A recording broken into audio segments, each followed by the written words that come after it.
Hi guys, welcome back to our YouTube channel. If this is your first time, hello and welcome. I'm Laura. And I'm Zach. Last time we talked about the I-129F and the process of that. Today we're going to explain the interview, particularly for that K-1 visa. We're going to explain what Laura went through, what I went through, and what you need to do to prepare and get ready for that interview. So stay tuned.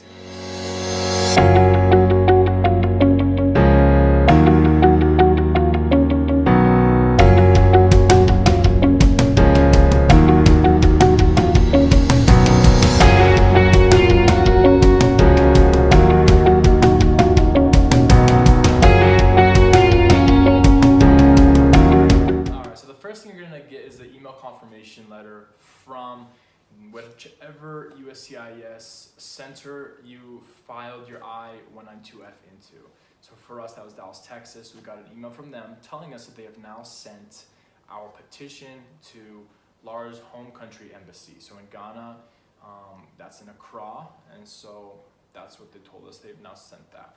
For us, it took 2 months for that to get there. So after that 2-month waiting period, which was in November, we got a confirmation notice from the U.S. Embassy in Ghana that they have received our petition, they've reviewed it, and we're good to now go ahead and schedule our interview. Yay, okay. So we went ahead and we went onto a link they gave us in the website, or in that email, took us to a website. We scheduled the interview. There were options to schedule the interview like that same week. So if you're ready to go, that's awesome. You can do it rapidly. For us, we wanted to wait. We needed some time to kind of do some of the other documents that were required for that. We decided to schedule ours for December, which was 2 months away from when we got the go-ahead to go ahead and schedule that appointment, because we wanted some time to get those documents and supporting documents that you need and that are required in order to get into the interview. So we scheduled ours for December 12th. If you remember from last video, that was my birthday, so that was really special and really cool. We scheduled it for, it gives you some time frames as well. We chose the morning slot because traffic in Ghana is crazy, for those of you who know. So we just left super early, got ahead of everything. Don't want to be late for the interview, that'd be terrible. They do allow you to reschedule the interview with good cause, but just get to your interview. I mean, you've been waiting forever, so like, no need to reschedule unless there is a good reason. Exactly. And so in the email they sent us, it's for Ghana. Depending on your country and where you're from, it can differ, and it does differ. But usually things are generally the same. For us, the required documents were the DS-160, which is that confirmation notice that you'll get once you schedule your interview. You'll go ahead and print that off. For us, we went to an internet cafe because that's how things work in Ghana. We don't have the luxury of a printer there. I don't even know if I've ever even seen a printer. Some people do. At least where we were. Yeah, workplaces, but we didn't have one. We didn't need one for ourselves, so exactly. We just went to the cafe. Yeah, awesome. And so you get that. Make sure you have that. Make a few copies just to be safe. You can always find it back online though, so don't worry about that. The visa application fee for us was $265 US. So not anything crazy, but that was the price. After that, you'll definitely need your international passport. So show me her passport. Okay, she got her Ghana passport. We talked about how she got that and the process of that in the last video. So if you need to understand that, go check it out. We'll leave a link to that video down below. You need a letter of intent to marry from both partners. So we talked about that as well in the last video, but you need a letter of intent to marry just so they can go over it and see that you're both, after that long wait from your initial filing date, you're still together. You're still together and you still want to move forward, okay, both parties. The evidence of relationship, which is huge, which we were talking about before. Yet again, we had tons and tons of evidence for that. About that. Yeah, it was a lot.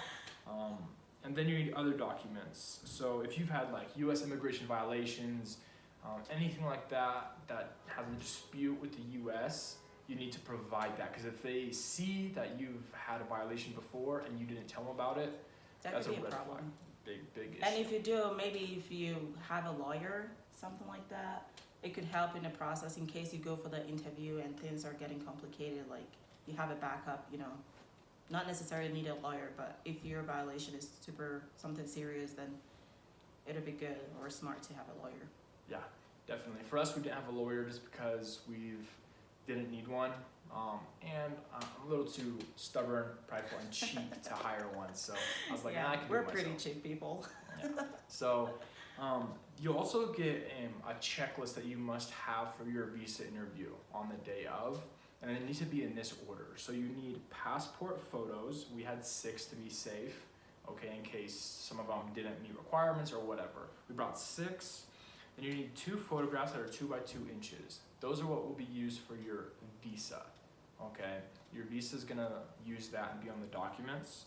You need your DS-160 confirmation page, which is your appointment notice. You need your medical report, your police certificate, your foreign police certificate if you've resided in a different country at all before. Laura hadn't, she'd been in Ghana her whole My life. whole life. Yeah, so we just need a Ghana one. Yeah. Your birth certificate, death and divorce certificates if you've previously been married for both of you. For us, we hadn't, so that was pretty simple. And then you need a financial support, which is the I-134, which just shows that you, the U.S. Citizen can support and sustain your spouse or fiance. For this part, it's not as serious as when you go and you do your adjustment of status once you're in the States. That's much more tax papers, financial documents, things like that they do require. So this one is not as bad, but you still do need that evidence. Yeah. Okay. So we'll first break it down on the medical interview, on the medical appointment. Laura will tell us a little bit more about what you need to do and kind of what we went through. But first of all, you're going to be given a list of centers or hospitals that you can go to that are approved by the USCIS or the US government to get your checkup or appointment done through. Yeah. For us, we had 2 in Ghana. We had the K House Clinic and the Holy Trinity Medical Center. And I think we chose the Holy Trinity one because it was closer to where we were staying in Accra, and it was probably cheaper Yeah, than the other one. It was quite a bit cheaper. I believe it was like 500 Ghana cedis, which is like $100. $100. And then the other one, it was a nicer overall place. Yeah, I mean, I'm not going there because I'm sick, so I don't, Exactly. need anything fancy. Yeah, Just, I think this was about double the price. So yeah. obviously, money doesn't grow on trees, at least not for me, at least not for us. So Yeah. we wanted to do something that fit our budget. And so that's what we went ahead and did. We just called them up. They were super, super easy about it. We just scheduled an appointment. You can't just walk in. You have to call them Yeah. and schedule an appointment. Let them know when you're coming in. Yeah, they give you all the contact information right here. It's all right here. It's saying their open hours, their closed hours, their phone numbers, everything like that. And they'll give you a list of things that you'll be getting done at that appointment. Laura will go ahead and kind of tell you her experience and what she went through at that appointment. Okay, so with my experience at the hospital, after we scheduled our appointment to go, I didn't know they were gonna do, they did mention the things they were gonna do, or the kind of test they were gonna test me for, but I was surprised to see the physical test was, a little bit too much. So if you're going in for your medical examination, it's probably smart if you wear like a pants and a top, because if you wear a straight dress, then you're gonna have to take your whole dress off, and I don't know, if you're comfortable doing that, then you can go ahead. But yeah, it's smart if you wear like a pants and a top, so you just have to take the top off. They do check for breast cancer and stuff like that. They take your urine just for any drug tests or STDs. And they also check for pregnancy, if you're pregnant or whatever. So yeah, then you go into the X-ray, and then there again, you have to take your top off. They check to see if anything is wrong with your chest or whatever. They do X-rays. But they do let you put on like a little dress thing, a cover, Yeah, so you you're get not it. naked. Yeah, so with the X-ray, no one sees you naked. You go into the room, and then you take your shirt off, and then you put some cover on you, and then you go out and then they just ask you to breathe in, breathe out. You know, if you've ever done this before, it's not new for you. So, yeah, and then you get some vaccinations. I'm not an adult person, so my vaccinations took a little bit longer because I was, kind of scared. But yeah, you get your vaccinations and then that's it. Yeah. And so before you even get to the hospital, make sure you bring the required things that are listed on the paper. For Ghana, it was her passport, 6 passport size photographs, her vaccination record, a list of current medications, a list of previous surgeries, reading glasses, and the appointment letter from the embassy with you when you visit any medical provider. So for her, she didn't have any reading glasses, so she just needed to bring, that DS-160, that appointment confirmation. Then you bring your passport and the 6 passport photos, and then the money. Yeah. That's what you gotta bring. Yeah. Also, they will check for your eye test. That reminds me. Oh, yeah. They will take you to a room, the kind of eye test you do daily, like An to optometrist. see if you have a good reading sight. Like I don't think any of these is a problem if you do. They just want to know. So yeah, that's about it. And I was gonna say something. I don't remember, but I was gonna say something. I'll let you guys know what I remember. Oh, I remember. With sorry, but with the surgery, previous surgery stuff, like for me, I had a surgery when I was a little baby, but I don't have any records on that. Like it's a long time ago, and my parents have lost it. So I told the doctor, I've had a surgery before, but I don't remember, or I don't have any records, and I was a little girl, so I just told him what kind of surgery I've had, and he was like, oh, that's okay. So if you've had a surgery like that and you don't remember or you don't have records for it, I mean, you remember, but you don't have records for it, you can let the doctor know, and it's not a big deal. They just, want to know before they go through the process, so. Yeah. And that's definitely a good thing to do. For the medical examination, it is valid for, I believe, 6 months. So make sure it's within the time limit of when you're gonna, depart from the foreign country into the United States.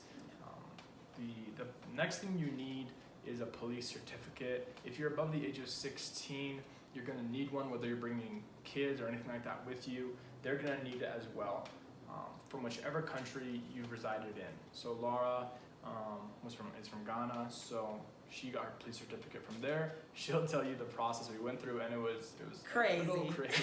Yeah, so she'll tell you a little bit more. Yeah, so we went into the, before we went there, my dad had told me that the process takes long, because when he was traveling, he did it, so he knows it takes forever. So he told me, and then he gave us a number of some guy we can contact to help us, again, with connections. And so we called him, and we met him. He took us to the police, Headquarters. the headquarters, In and Accra. then, yeah, the one in Accra. That's where you have to get it from. And it took forever, even though we had someone with us. The process of being called to give your, information on all that, it was a long line. There were a lot of people there. So if you should go early in the morning if you can, because there are a lot of people. And after giving our information and everything, because ours was a connection, we just took the paper to the guy that we knew, and then we just handed it over to him, plus the money that we had to pay.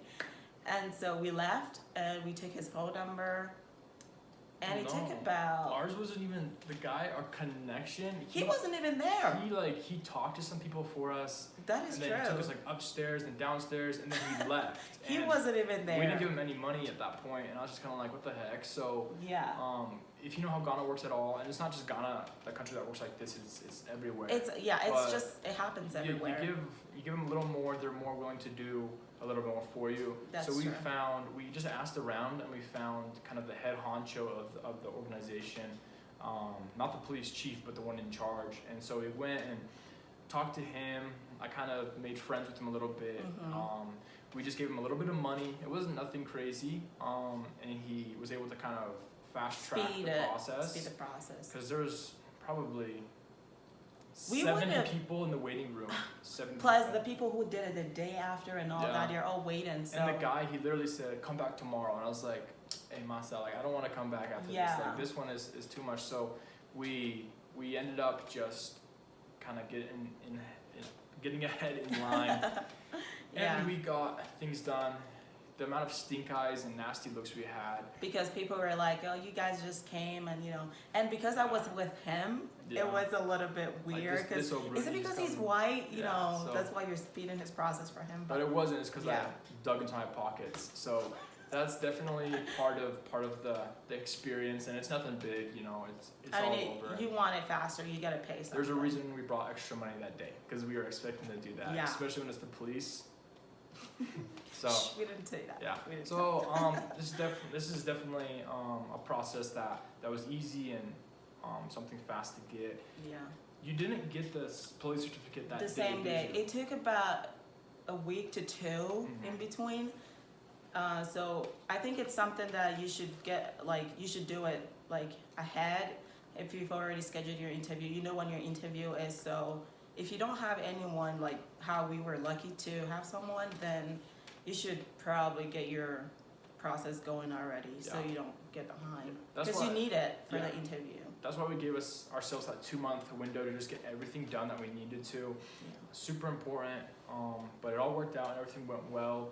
So we were very glad. And just a little reminder for any of your sensitive documents like your birth certificate, marriage, divorce certificates, anything like that, make photocopies for that. Don't Not- send the original. Yeah, don't use the original. You bring the original with you to the appointment, But which we'll go don't- over, but do not yeah. send that because you never know what's going to happen. If you lose the original, it's a problem. Alrighty, so that's it for the medical and police certificates. So we're going to continue on and explain the With interview the interview process. day, yay. Alright, so for the interview, what we did is we compiled all our evidence and all of the documents that we needed. This is how much we have. Huge. It's a lot. We've probably lost some of it, Yeah, but so yeah, it didn't look this messy when we, displayed it to him because we had it in this. yeah. This is what we used it in. They want a clear envelope. Yeah, a nice folder. It's an accordion type, and we labeled a lot of these tabs with what we needed. Okay. So in every folder or like we have what's in there, that is for our own benefit. So that when you get to the interview and they ask for a police report, you're not gonna, go through your whole papers. But you look at this and you're like, oh, that's my police report. You grab it. That's for your own benefit, not the U.S. Because you're already nervous as it is, so you're kind of a little jittery. Drop them and then go through Yeah. that. It's gonna be a little messy. As you see, this is all like the Yeah. evidence, everything we had, which is a lot. We just put it all, compiled it, and as you see here, this is of like chat logs, text, and things like that. You don't want to Pictures. send in pictures like this, okay? You don't want to send pictures like that Yeah, it should be printed out like that, Mhm. all printed out. on there. And so those Yeah. are photos with like her family, her sisters. That's with Zach and my family. sister. Yeah, so it just helps build your case. Yeah. We went a little above and beyond, but we didn't want to leave anything to chance, just because it's your life. It's your life that you have in your hands. Yeah. And this right here is what your DS-160 will look like. It'll have a photo and then her picture here, and that's what you're taking as well. As well as you need your receipt for your U.S. visa fees. That you pay that online, so you can. We printed that out, right? Yeah. Yeah, you print it from the page that you paid to show that you Yeah, paid. you showed that you paid those fees. Mhm. So Laura, tell them a little bit more about your interview and how it went. So yeah, we were lucky. Our interview was pretty easy. Because we had a lot of evidence to show them. Like that's why we've been saying you guys should get yourself a lot of evidence. They looked through my papers and they were like, oh, everything looks good. I'm gonna go ahead and approve you. You get 2 guys to call you out, 2 different windows. The first guy was a Ghanaian, so he was the first one to call me. Like, let me start from this. Before you even go inside the interview room, you go through a line because there are other people who are there for the interview that day. So you are in a line. There are 2 people or about 3 people outside checking for your interview appointment, and then you go through a security check. So I will advise you that you don't take any phones or anything with you.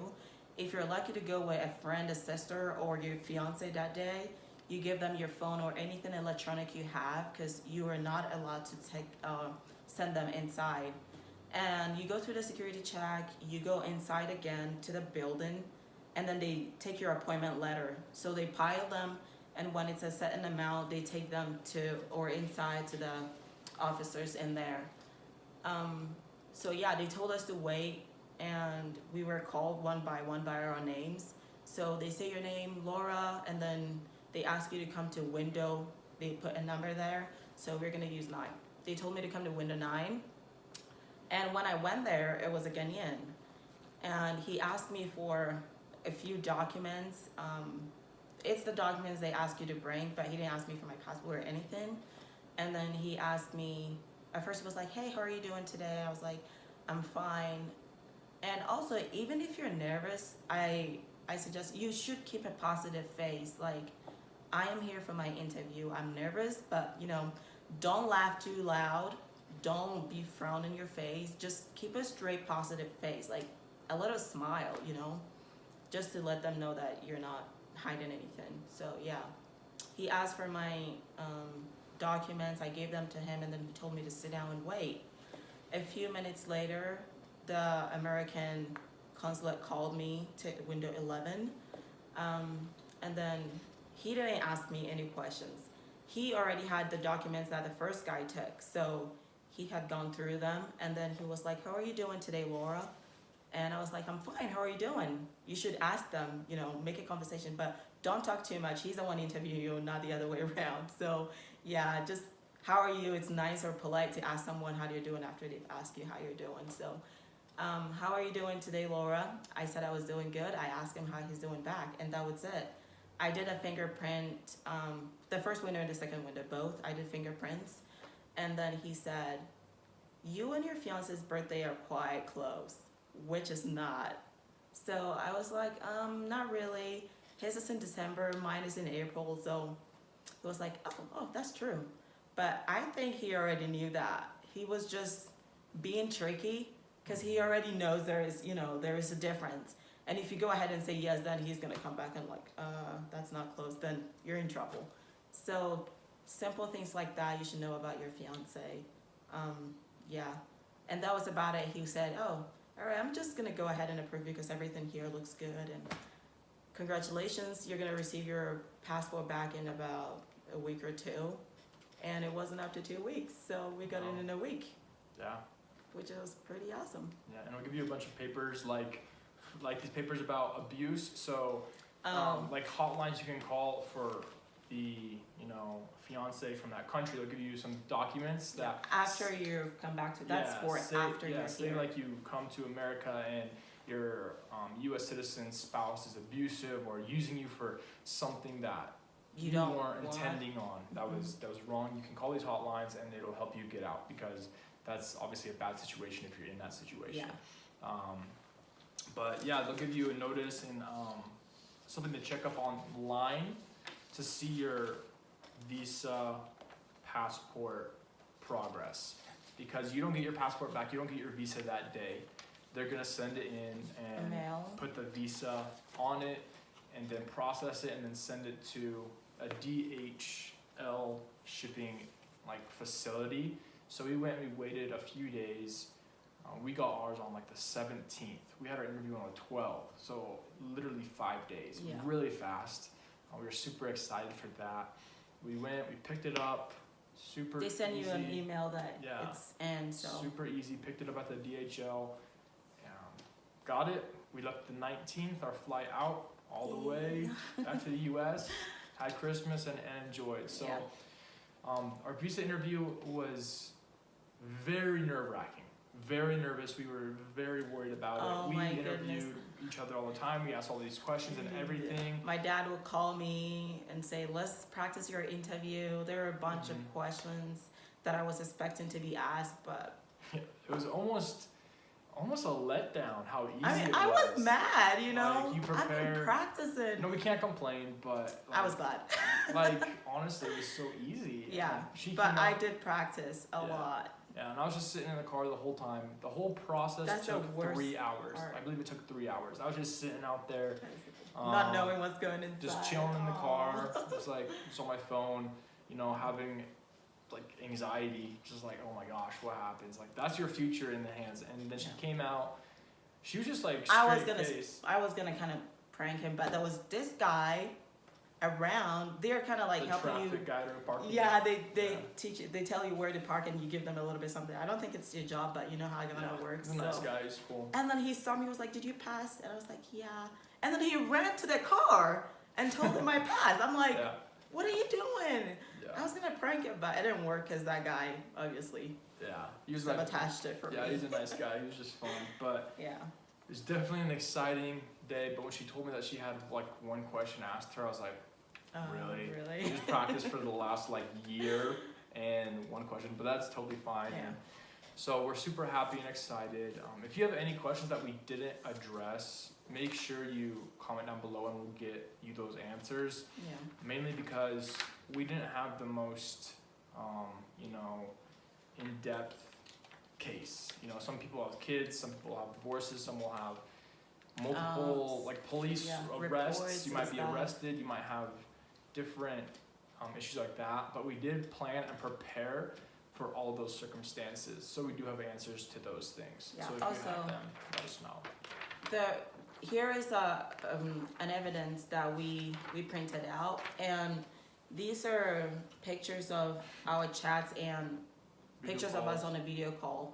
So after printing these out, it's not required, but we think it's really smart since the consulate doesn't know your family and who is who.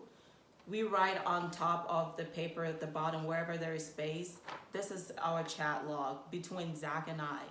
And if there is one of between you and the family, or just write on it, this is a picture of Zach and I, or my fiance and I, a picture of my fiance and my sister or mom or whatever, a chat of my sister and my fiance, or you and the fiance's parents. Like, the USCIS or the consulate doesn't know your family and who is who. So writing on them, it makes it easier. They read it and they say, "Oh, this is this is that." It just makes things easier when you do that. The more simple, the more sweet, the more easy. Yeah. So that's it. If everything's mumble jumble, it's already a government job. Most people are always angry at government jobs, so they're already gonna be irritated. Yeah, exactly. And if you're gonna help their job be that much easier, they're gonna be that much more happy willing to help. Yeah. So. Yeah. Just a little heads up, say you do not pass your first attempt at the interview, you do have a second chance, but you do have to go in and challenge that, because maybe your consular or your interviewer was just having a bad day and decided not to approve you because he didn't like the way your face dressed looked. I don't know. Your name, he fought with his wife, and your name is his wife's name or husband's name. So don't fret if you don't pass the first time. If you think that you were supposed to pass, like if our interview wasn't approved, we would have gone ahead and challenged, because we know we're real, we're legit. So why aren't we getting it? So if it's not a fraud, if you're certain that you're real, then you have a second chance to challenge that. All right, guys, thanks so much for sticking with us this whole time. I know it's a lot of information, but if you're going through this process, you know it's crucial and very important. Yeah. We are currently in the process of the adjustment of status. It is sent in. We've gone through a headache with that. We'll do a video on that later. Yeah. But we first want to get approved to make sure we did it right, so the information we're giving you is accurate and correct. But we are going to be posting videos about our life together, because our life is quite interesting and fun. So go ahead and view those videos as well. We'll be getting those uploaded here soon. And we'll give you, for those of you who are waiting to get your K-1 Fiancé visa, we'll give you a sneak peek into America. Yay! So go ahead, hit that subscribe button, give us a thumbs up, and hit that notification bell so that you can be alerted the second Zach and Laura get you some new content. Because we're super excited to give you everything about us. And also, comment below. Like, if you have any questions or suggestions, things you want us to talk about, let us know in the comment below. It helps a lot. It makes us excited to make another video, know what we're going to talk about. So go ahead and do that, and until we see you again, stay safe.